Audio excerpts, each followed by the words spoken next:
Hi అండి. అందరికీ నమస్కారం. Welcome to my channel. ఈ వీడియోలో ఏపీ ప్రభుత్వ ఉద్యోగులకు మరియు పెన్షనర్లకు ప్రస్తుతం ఎన్ని డిఏలు రావాలి, ఎంత శాతం రావాలి అనేది పూర్తి సమాచారం వీడియోలో తెలుసుకుందాం. వీడియో ఎక్కడే గానీ స్కిప్ చేయకుండా ఎండ్ వరకు చూసేయండి. అప్పుడే ఇన్ఫర్మేషన్ పూర్తిగా అర్థమవుతుంది. అలాగే వీడియో చూస్తున్న ప్రతి ఒక్కరు లైక్ చేయండి ఫ్రెండ్స్. ఈ వీడియోని తోటి ఉద్యోగ, పెన్షనర్ మిత్రులతో అయితే షేర్ చేయండి. కొత్తగా మన ఛానల్ చూస్తున్నవారు ఇంకా ఎవరైనా సబ్స్క్రైబ్ చేసుకోకపోతే వెంటనే మన ఛానల్ అయితే సబ్స్క్రైబ్ చేసుకోండి.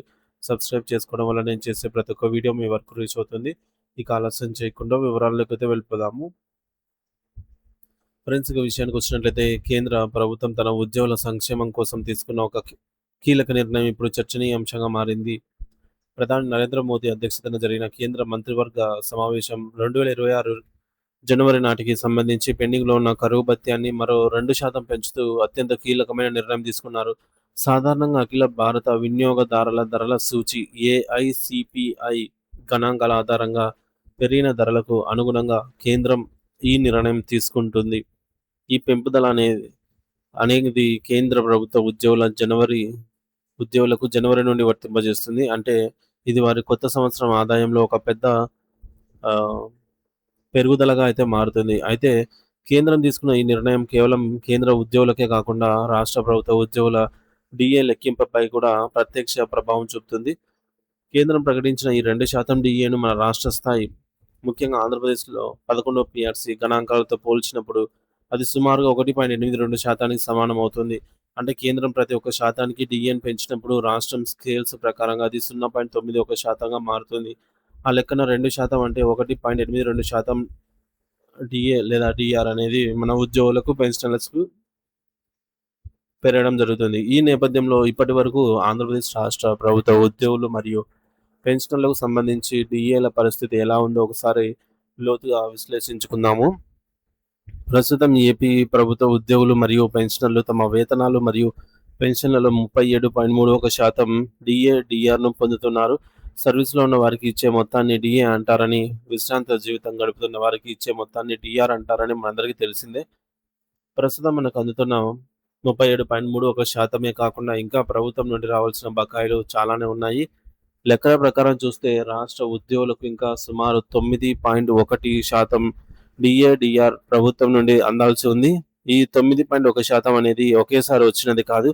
గత కొన్ని విడతలుగా పెండింగ్‌లో ఉండిపోయిన 4 డిఏల మొత్తం. అవి ఏ ఏ కాలానికి సంబంధించినవో వివరంగా చూద్దాం. మొదటిది జూలై 1, 2024కు సంబంధించిన డిఏ. ఇది 2.73%గా ఉంది. రెండవది జనవరి 1, 2025కు సంబంధించిన డిఏ. ఇది 1.82%గా ఉంది. మూడోది జూలై 1, 2025కు సంబంధించిన డిఏ. ఇది మళ్ళీ 2.73%గా లెక్కించబడింది. మరియు నాలుగోది ఇప్పుడు తాజాగా కేంద్రం నిర్ణయం తీసుకున్న జనవరి 1, 2026 నాటి డిఏ. ఇది 1.82%గా ఉంది. ఈ 4 విడతల డిఏలను కలిపితే మొత్తం 9.1% అవుతుంది. అంటే ప్రభుత్వం నుండి మనకు ఇంకా 4 డిఏలు రావాల్సి ఉంది. ఈ బకాయిలన్నీ కలిపి 9.1% మేర మనం ప్రస్తుతం డిఏ శాతంతో తోడవాల్స అంటే మనం ప్రస్తుతం తీసుకుంటున్నటువంటి 37.31%కి అదనంగా యాడ్ అవ్వాల్సి ఉందన్నమాట. ఈ 9.1% అనేది. ఒకవేళ ప్రభుత్వం ఈ పెండింగ్ బకాయిలన్నిటిని విడుదల చేసినట్లయితే మన డిఏ శాతం ఎక్కడికో చేరుతుంది అనే గణాంకాలతో సహా చూద్దాము. ప్రస్తుతం తీసుకుంటున్నటువంటి 37.31%కి ఈ పెండింగ్‌లో ఉన్నటువంటి 9.1% కలిపితే మొత్తం డిఏ శాతం ఏకంగా 47.41%కి చేరుకునే అవకాశం ఉంది. ఇది ఉద్యోగుల నెలవారీ జీతాల్లో మరియు పెన్షనర్ల నెలవారీ పెన్షన్ ఆదాయంలో భారీ మార్పునైతే తీసుకొస్తుంది. నిత్యావసర ధరలు పెరుగుతున్నటువంటి తరుణంలో ఈ యొక్క 47.41% డిఏ అనేది ప్రతి ఉద్యోగి కుటుంబానికి ఒక పెద్ద ఆర్థిక భరోసాగా అయితే నిలుస్తుంది. మరి దీనిని దశల వారీగా పరిశీలిస్తే ప్రభుత్వం జూలై 2024 డిఏ 2.73% విడుదల చేస్తే మన డిఏ 37.31% నుండి 40.04%కి చేరుతుంది.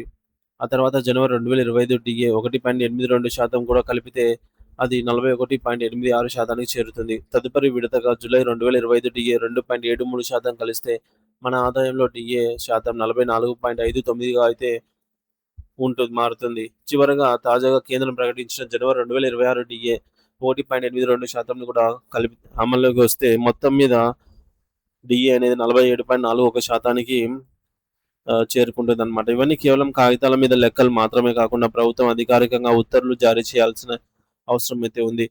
సో, రాష్ట్ర ఆర్థిక పరిస్థితిని బట్టి ప్రభుత్వం వీటిని ఎప్పుడు విడుదల చేస్తుందా అని లక్షలాది మంది ఉద్యోగులు వేచి చూస్తూ ఉన్నారు. కేంద్రం తన నిర్ణయాన్ని వెలువరించిన నేపథ్యంలో రాష్ట్ర ప్రభుత్వం కూడా సానుకూలంగా స్పందించి పెండింగ్‌లో ఉన్న డీఏ బకాయిలను త్వరగా అందిస్తుంది అనైతే ఆశిద్దాం. Thank you for watching this video.